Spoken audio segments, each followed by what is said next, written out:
good afternoon. Time check is 1:05 ng hapon. Ayan. So, wala pa akong biyahe at hindi ko na rin pakikita yung sarili ko dahil ang papakita ko lang ay ang pag-relax ko sa aking katawan. Okay, let's go. Ayan, binuksan ko na siya.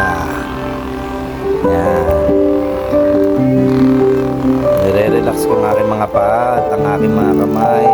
Dahil syempre, alam niyo naman sa trabaho ng rider, pag nakahinto, tukod, pagka umaandar, preno, throttle ng motorsiklo.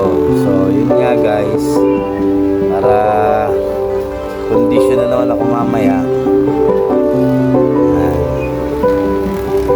Diba? Sarap. Kaysa babayad ka sa masahista, mahal-mahal. Diba? Kung kaya mo namang gawin sa sarili mo. Diba? Yun lang guys. So, tsaga-tsaga lang.